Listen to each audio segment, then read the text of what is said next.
Hey, Gabriel Blake. Hey, Gabriel Jose. Where are we today? Still in our apartments. And we should be thankful for it. But at least President Trump is letting President-elect Biden transition now. That's new since last time. Yeah, I mean, my parents were telling me that. Is that my parents from Spain, they were telling me, oh, it looks like Trump finally acknowledged the result. It's like, no. He didn't acknowledge the result. He only said that he was okay with doing a transition for the good of the country, but he's still going to be fighting the results. Is that what he said? Yeah. Oh, what a piece of shit. I don't really read the New York Times. I read New York Times push notifications. Oh, okay. So that's how I found out. Yeah. I think that there is like a tweet. Of course, there is a tweet for Trump, like just saying that about for the good of the country, let's just start with the transition. Not about because I think that he won, not because I'm acknowledging my defeat, but let's just go with it. You know, he will prove wrong along the way. Good Lord.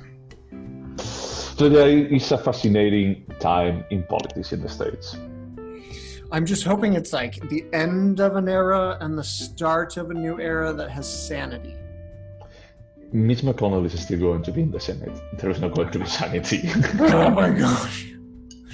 The one good thing that the Trump administration has done for me personally is that I realized Mitch McConnell is literally the Antichrist. Yeah, I always think that Mike Pence was evil, but it's Mitch McConnell plays in a different league. Yep. He's like a special version of evil. I was listening to a podcast today, and I know that we are digressing from the topic, but I need to just mention it now. I was listening to a podcast, and they were talking about when Obama was heading out and Trump was coming in. Mitch McConnell had like some kind of a speech where he was talking about like the outgoing government, and he had like a very noble mention about working with Biden, that Biden was trying to just make both parties like come to an agreement. And there was like this question from the narrator, is like to a politician expert, is like, so do you think that that's going to be the case? Do you think that McConnell is going to be like respected? He's like, hell no. He's like, no, that was like the kind of, when someone dies that you always do like an eulogy. Eulogy about like how good that person was. Even he was like a wife beater or something like no, he was good, he used to pay his lease in time. So that makes him a good person. Let's forget, about like all the restraining orders that he had. He's like, let's just forget about that. So they said that that's basically the case. Like he just did a speech because he never thought that he would run into Joe Biden again at that level. Well, now he's our president. Yeah, but I think that in 2016, Biden didn't run for the primaries. Yeah. So it was a bit more like, well, Biden's career is over. He's like old enough. He's not going to be coming back. So at that point, I think that even like someone like Mitch McConnell would acknowledge that I can say something good. What are the odds of this person ever coming back? Becoming president. Yeah. But yeah, let's not digress even farther than this. But what did we watch this time? We watched the 1990 masterpiece, The Juniper Tree. And let me just record. I'm recording like what are the adjectives that you use when we talk about a movie, because you usually just introduce the title.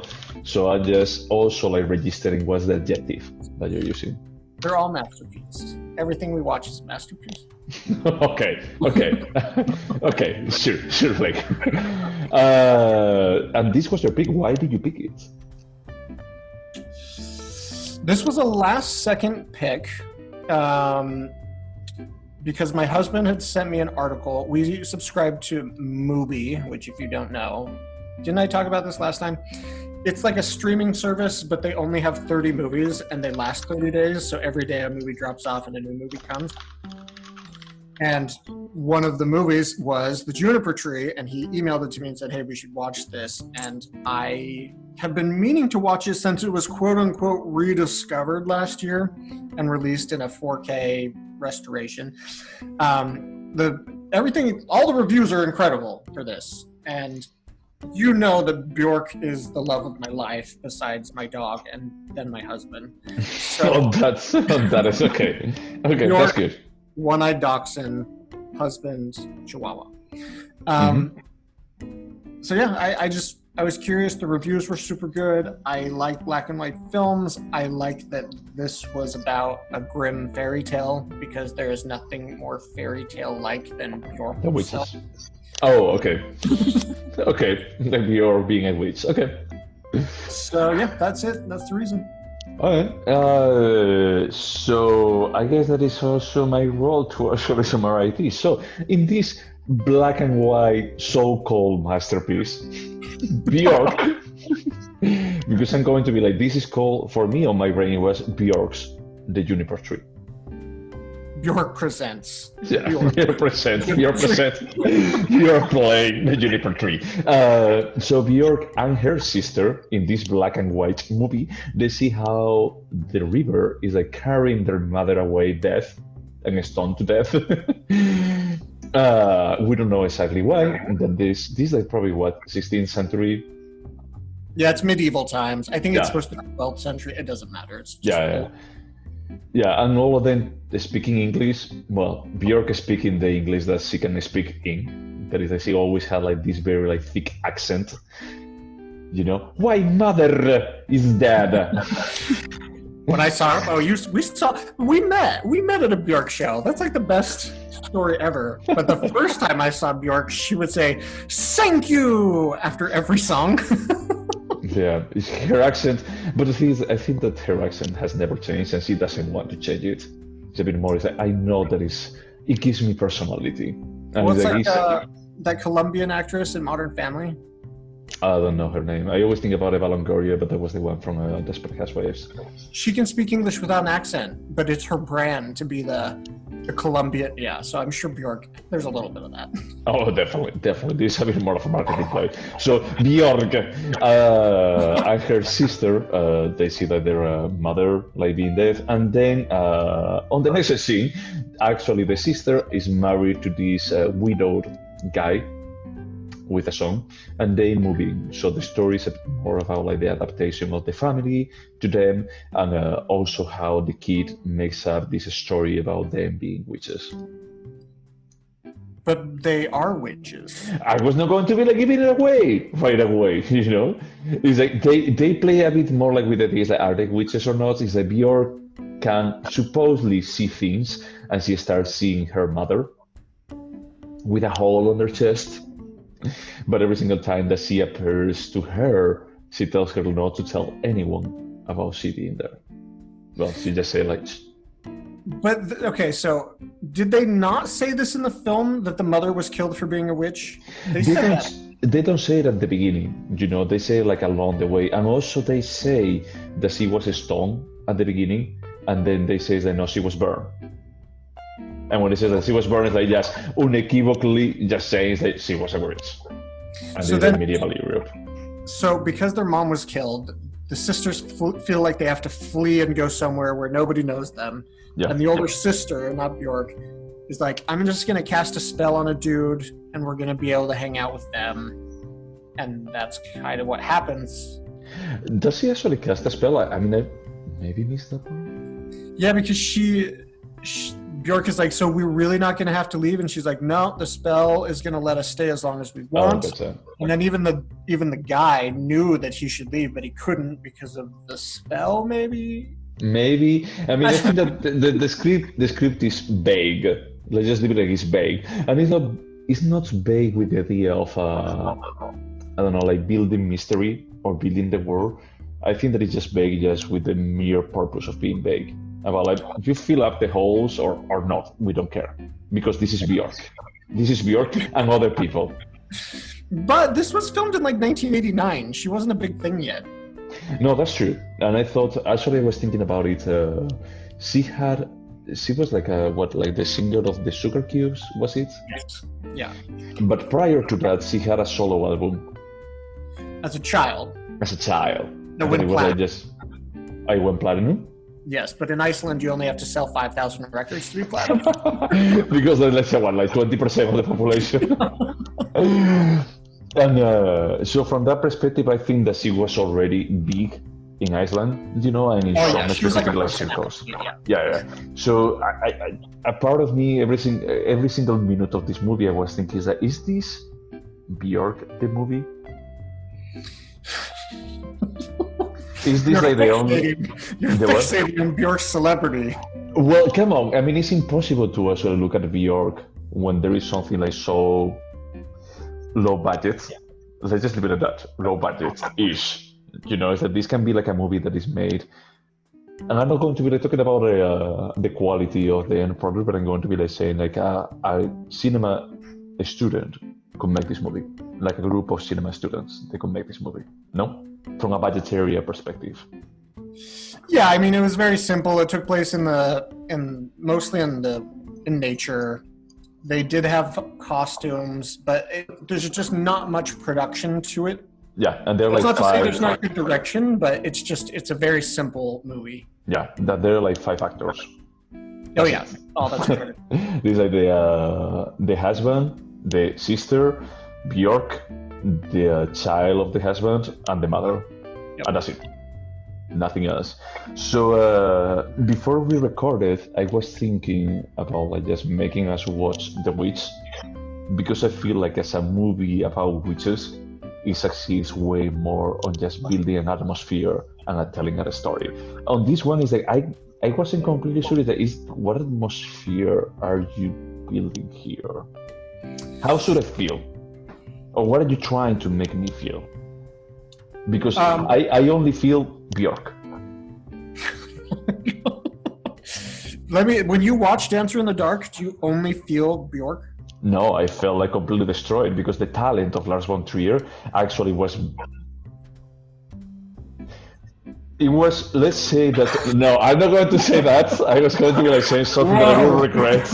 I was going to say something that I will regret, but I think that Lars von Trier was in his medium, and he knows how to play the elements properly, for actually just being about like this about the sensations that I want the audience to feel. So Björk was an element in his skin, but in this case I just feel like Björk is there, and Björk status, even if for that time I just had the feeling is that everything else is that just rotates a bit around her, because when she starts like just singing, there's a point that she sings and she goes crazy noises. She does like some crazy noises.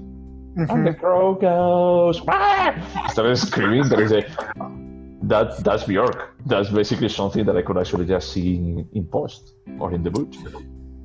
So for me, I didn't feel Björk, the actual, pop star. I thought her performance was so fucking incredible that I felt like I was watching an actor. Did you disagree? I don't. I mean, the problem is that her accent is so different than everyone else. That is like, okay, everyone is trying to do like a neutral English accent, and you're doing this accent that I need to pronounce every single word in a very exaggerated way. That is, I couldn't get into her. I think that is like, at least in the case of Björk in Dancer in the Dark, is that we're going to be like presenting it with an excuse. She's an immigrant, and she comes from a country that they have a crazy accent, so that's absolutely fine. But in this case, I just feel like, so you are the sister of this other woman that speaks like 100% perfect English. What went wrong with you? Honestly, what went wrong? It actually just it reinforces the idea of you're making this movie, you're using Björk because it's going to be a magnet. Well, okay, so none of that was a problem for me. I do see what you're saying, but I don't see how that's different than hiring Jennifer Lawrence to be in a movie. Yeah, it's a draw. It'll get people to watch the film.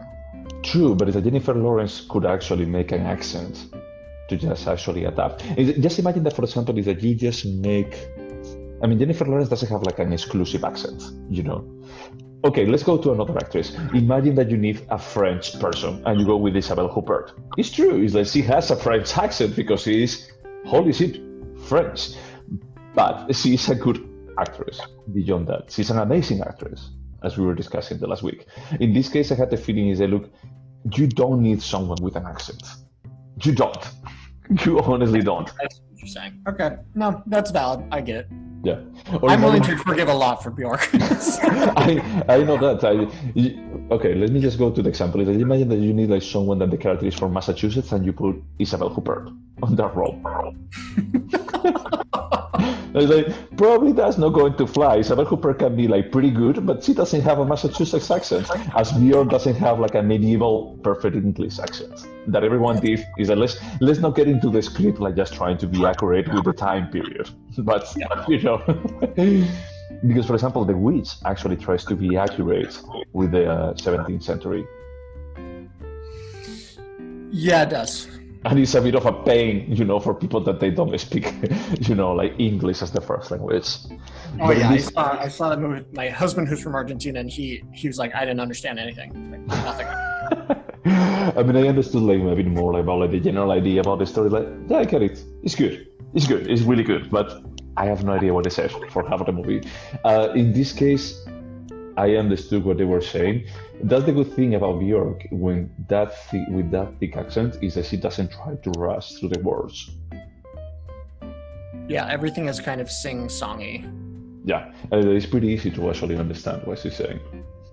But at the same time, it feels completely out of place with the rest of the actors and actresses. So, okay, I totally hear what you're saying, and I can see why that would be annoying. Like I said, that wasn't an issue for me. But this should have been a 20-minute short. Like, there is no reason to draw it out as long as it was, and it's not even that long of a film. How long is it? Like 90 minutes? It's like pretty short. Yeah. But it's just, for me, there wasn't enough there to take up that much time.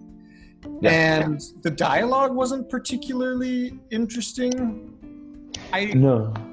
Go ahead. I don't know. I am perplexed why this movie is getting so much love.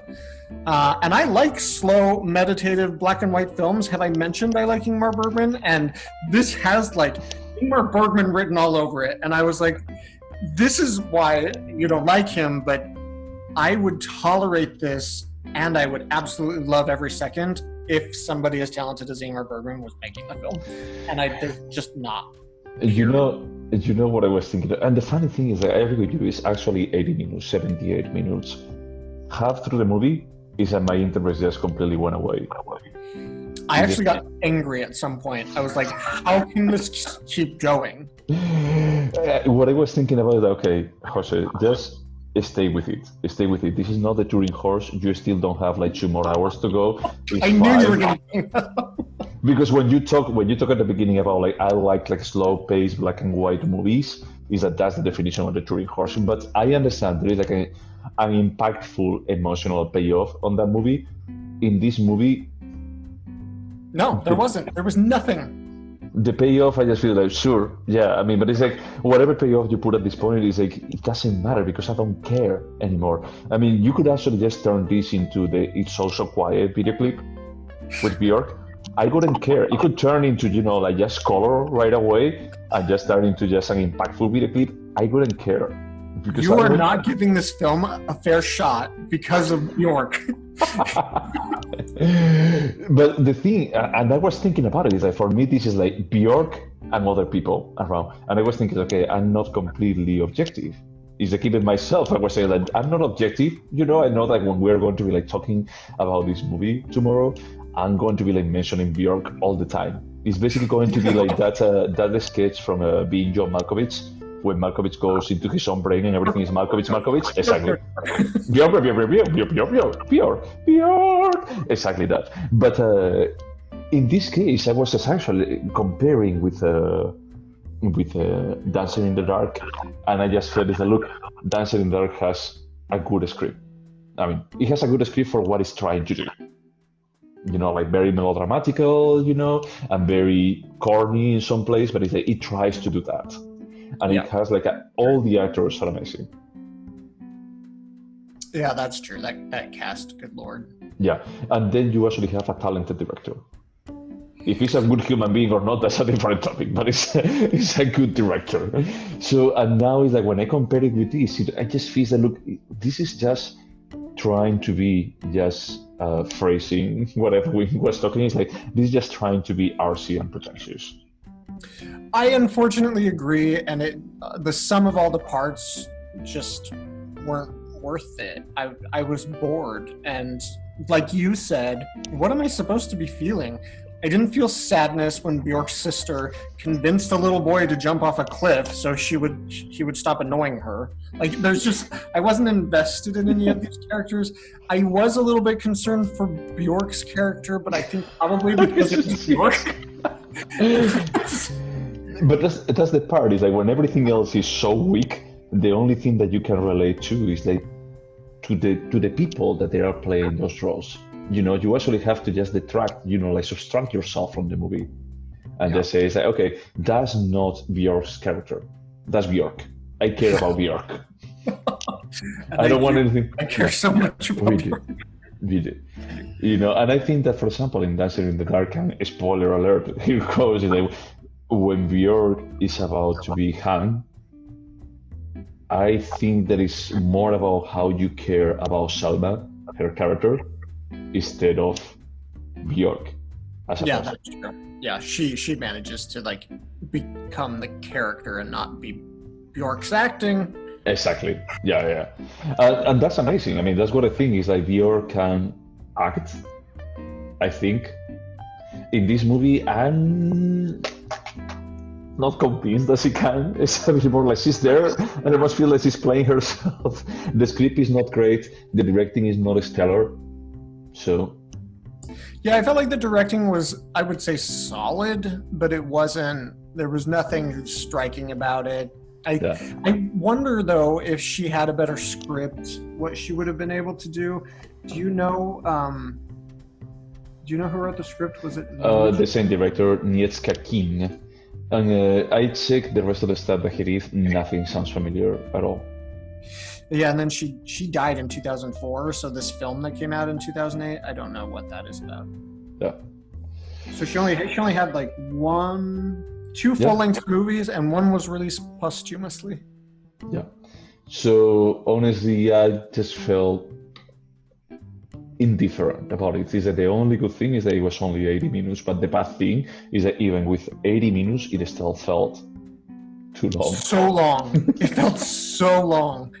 I'm really surprised at this. Either I didn't get it or everyone else is crazy. Because what? There's an entire New York Times article about when this was rediscovered, about how good it is and how wonderful. It's a New York Times critic pick. Once again, is that you remember that movie that we watched with the guy from Legion? I will never. The Guest. Oh God. That was also like a critic pick from the New York Times. Yeah, that was bad. As you told me, it's like it really depends about like who is analyzing, who is reviewing the movie from the New York Times. On this case, I just had the feeling that that some people could actually give it a pass because first is Björk, and second is the definition of artsy cinema. It's black and white, it's a slow pace, it doesn't have like too much story, but the story that it has is like it's not that transcendental. Yeah, and again, just going back to Ingmar Bergman, he can do this pace, he can do this simple, but there's depth to it, and it makes you think. There's no depth to this. It didn't make me think. I can even forgive not making me think if it makes me feel something. I didn't feel anything. I just... Yeah, this one was missing like the death playing chess with Björk. Or actually like singing a duet. Screw you. No, I agree. I mean, I just feel it's like, look, I don't need people to just spell for me what do I need to feel about the movie. But if I cannot feel anything, if the only thing that I can actually feel is boredom and Björk, because Björk is one of the basic feelings in humanity. It's like happiness, it's like sadness, hunger. On the end of the spectrum, and Björk. Yeah, Björk is a spectrum in itself. It's like it's all across, from happiness to sadness. So from that perspective, I felt like let's just be done with this, Let's just watch something else. Just there has to be like something better to do right now with my time. And I had a call come up 9 minutes before the end of the movie, and I forgot that I needed to finish it because I was so not invested in this film at all that I was like, I've got to watch those last 9 minutes.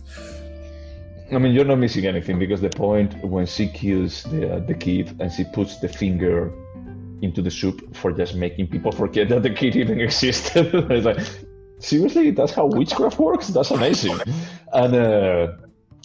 And then basically the guy runs away after Björk does him. He's like, no, she actually killed him, but she's a good girl. Yeah, I don't. And Yeah. none of it was believable. Not in terms of the witchcraft, just like the motives and emotions of the characters. Like, It's not a good sort of like well-written script, and I think that's like the first problem is that the directing I'm fine with it. The acting, I still have a bit of a problem with Björk in that like setting, but sure. But it's like the script. I just feel like, look, if this is what you have to say, sometimes it's better to just not say anything at all. and it's not like Grimm's fairy tales lacked interesting stories. Like, why did she choose to tell this story? It actually made me want to go read the original and find out what the film is missing, because it can't just be this. Do you think that it's based on anything? Yeah, it's based on a Grimm fairy tale. Oh, gotcha. Okay. Yeah, just no. that's my review. No, and I had to actually just find hilarious that you look at the character, at the poster, at the main poster in IMDb, it's a Björk picture, and the title is like Björk got monster or whatever, the Juniper Tree. I'll never forget the time that I ran into Björk at a little coffee shop in Reykjavik. That was more entertaining than this movie. And it was only 1 minute. Yes. That is probably the length that this movie needed. Seriously, if this had been like a black and white 15-minute short that I saw at Sundance, I'd be like, okay, there's something artsy here and interesting, but 80 minutes, whatever it is, no. Yeah. But that actually just made me think, like sometimes, because I acknowledge that the Turing horse from an art perspective is amazing. It's really good. It's like really well made, but it's like on this one, I just had the feeling that you're using some of the elements of the Turing horse, and I don't think that there is anything significantly artistic about this movie. It almost feels like the manual artistic. I think that's an excellent description. There's nothing artistic. It's like you might fool you into thinking it's there, but at the end of the day, there's nothing here. It's like somebody just out of film school got a little budget and a pop star and was like, we're gonna make a fairy tale. We're going to do history just right now. So you were saying that it's like you felt attracted about this movie because being on black and white, being potentially artistic. How did you feel about the artist? The film? The film, the artist, yeah. Overall, I did not like it. There were moments that I liked, like the one scene where they have sound, I thought was just brilliant. It's not that I think it was a bad film in any way, it's just not my type of film. Yeah, I think that I don't think that we're ever going to watch the artist on this because it's also like close to 3 hours. Remember, it was like I think that it was like fairly long, but I agree with you, and I understand why you won't be like too fond of it from the perspective of being a homage to Hollywood. Yeah. So, I understand that it can be like harder to swallow the pill. But I feel like, okay, you are doing this from an artistic perspective. There were not so many films at that point that they were trying to be, encapsulating that old school artsy feeling. And it became like a bit derivative. There are like other movies in other languages, they try to do exactly the same resource. And I think that this movie is like, I can see why you think that this is artistic. But as you said, it's like Ingmar Bergman did this better. I was saying there's nothing artistic about this movie. No. I want to say is that this is derivative. Oh, the Juniper Tree is derivative, and it's that you can actually say it's like even if Ingmar Bergman didn't do exactly this before, I would feel it's like, it's okay, because I'm not a big fan of Ingmar Bergman, sort of like a big Ingmar Bergman fan, but even I can see like why were they thinking that it's going to be like so popular? Yeah. Why were this like this going to be appealing all the artistic sensibilities out there? And I know you don't like Ingmar Bergman, but the themes he explores about like religion and morality and mortality, like it's pretty like it gives you stuff to think about. This movie didn't give me anything to think about at all, except when is this going to be over? Yeah. So I think that we already have like just beat the dead horse for a while. Let's go over the questions that we usually ask. Do you think that you will remember this movie in a year from now? Absolutely, but not for the right reasons. Like a warning, kind of, that don't watch this again. Yeah, like maybe take what the New York Times critic picks are with a grain of salt. Yeah, I don't think that I'm going to remember this movie. I think that I'm already started to forget it. I think that it's like from the point that the credits started rolling, I was like, how did this movie start? You know? I won't remember anything specific about the script at all. Okay. Maybe that woman convinced the kid to jump off a cliff. No. I mean, I was expecting to actually like see the kid falling, similar to Midsommar, when the old guys actually just jump. He's like, okay, I want to see like something green here, you know, something disturbing. He's like, nope, the kid just falls as I fall, you know. People are not going to be like seeing this in the camera, but basically if I fall like this, whoop, I fell. Like going off camera, and then he's like just laying there with a bit of makeup. Like, okay, yeah, I assume that he fell. And then she like sews his mouth shut, but without showing any gore and no blood. Yeah. It's just very clean and neat. Oh yeah, when the body is in the river, yeah. I don't know. I mean, there were elements here that I think that they could have made more, but not much more. And that's the reason why I wanted to watch initially what I mentioned about like watching The Witch, because like the elements are not that different. Yeah, that's true.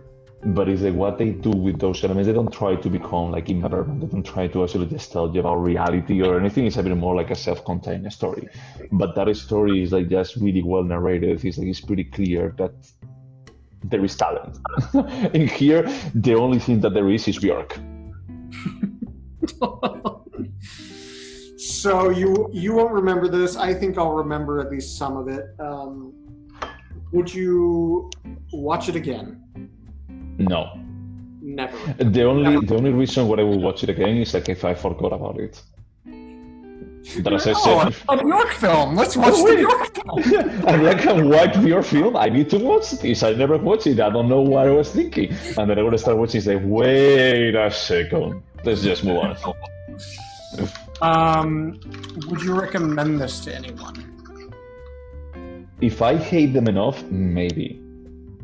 I mean, there are like two options. If I hate them, or if they really, really, really, really love Björk. If they have like just 5 tattoos of Björk, you know, they actually just open their t-shirt, you know, and they actually have like a Björk face in there, I will actually ask them. So I assume that it was the Juniper Tree. And yeah, the guy with 5 Björk tattoos has seen this movie.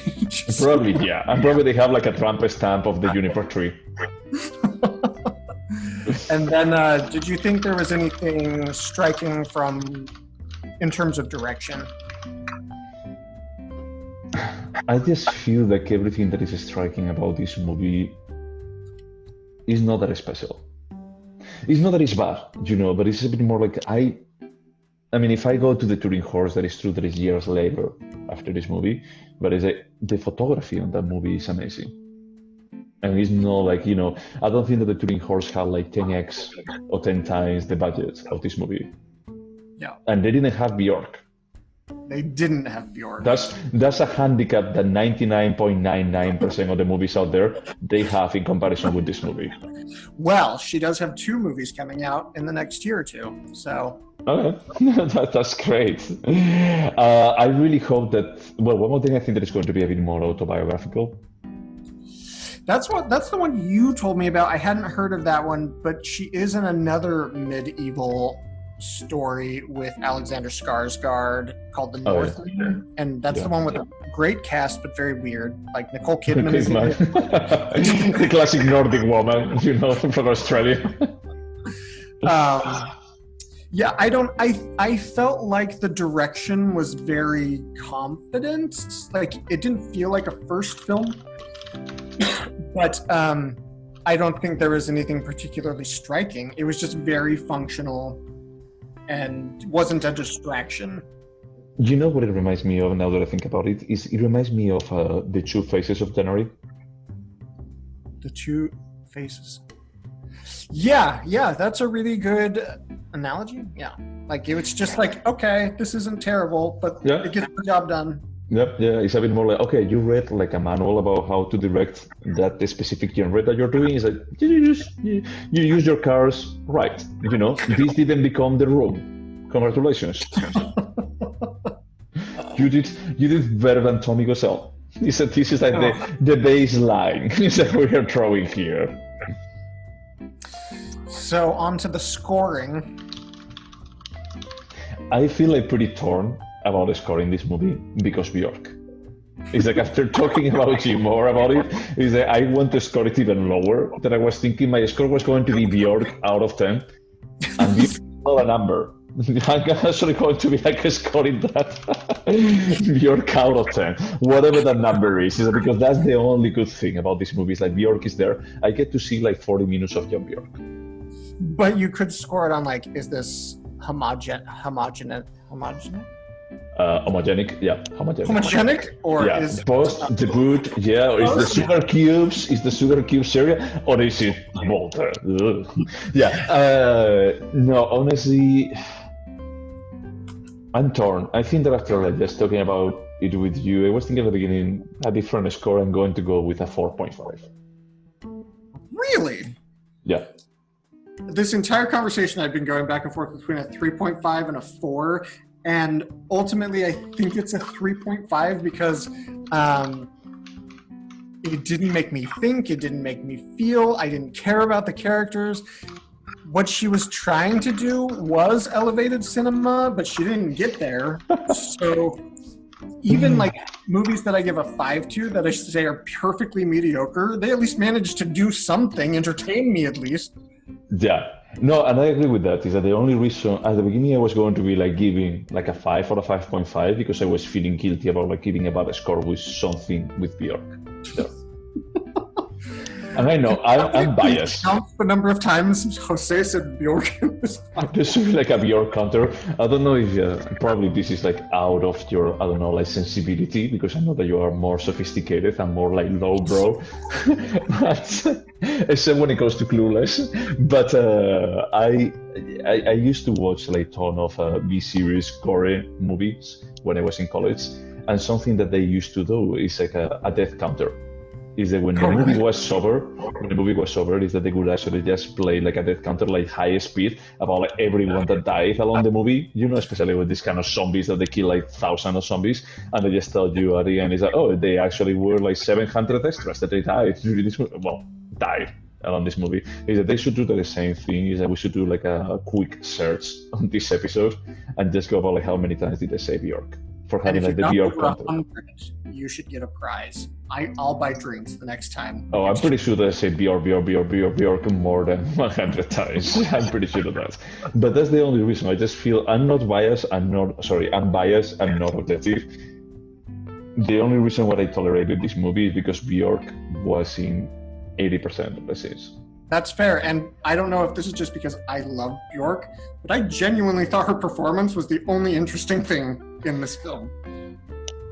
And you didn't even like that. I liked it. For me, it was a bit more like they could have taken like Björk from another performance and just bring her here. Is that she just felt completely out of place for me. Is that okay? True. Okay, you may be like just like friends with their parents, and that's the reason why Björk actually is on this. Is that she owes their family owns some kind of favor to her. Is that you actually gave a kidney to her parents or something like that, to her father, but otherwise I don't get why she actually got involved in this. I don't know. I don't understand anything about this movie, so. Alright, so 3.5, 4.5, yeah, this was not really the masterpiece that you promised at the beginning. No. So next time is my pick. I was thinking about The Witch first, But instead of actually just doing like back to back, I think that would have been like even more hurtful. I don't think that I could be completely objective to The Witch right now because it's a movie that I like after watching Give this. The Witch like 9.5. This is the best movie. This is truly a masterpiece. This is like just genre defining cinema, and I think there is a genre defining cinema for horror because the horror is like such a low bar. That is like when you actually see something that is a good movie, not a good horror movie. Like The Exorcist. Yeah. Or The Witch, it's like, I think that is like, okay, this actually elevates the genre because the genre is so low, there's so much garbage that it is pretty hard to actually find like a good movie here. But no, I wanted to go with something that I think that the script is really solid and it actually just drives part of the part of the movie itself. And we actually come from watching another Meryl Streep movie, so I wanted to just see her in another role that is also like driven by the script. Into the Woods. just connecting with witchcraft. Why not? And 3 hours of Sondheim. No, the other movie is going to be Doubt with Philip Seymour Hoffman, Amy Adams, and Viola Davis. That is like basically, if you were in the cast of that movie, you were nominated for an Oscar. That's true. So we're gonna watch the 2008 masterpiece, Doubt. Okay, you're already giving it away, or you actually just want to prove me that you call masterpiece everything? Everything's masterpiece, everything. I don't know any other word, but you did give me a vocabulary day-by-day calendar for 2021, so I'll think of new words. The Soliloquium, 2008. Okay, anything else that we should say about the Juniper Tree? Or how we say like... Yes, what? Björk. Yes, Björk. You're Björk. Oh man, this was fun. I mean, thank you for introducing me to this. So I have like, it's basically like someone gives like a small poison to someone else, and it's okay. I didn't kill you with this dose, but now you know that you shouldn't try it in the future. That's how I feel about the Juniper Tree.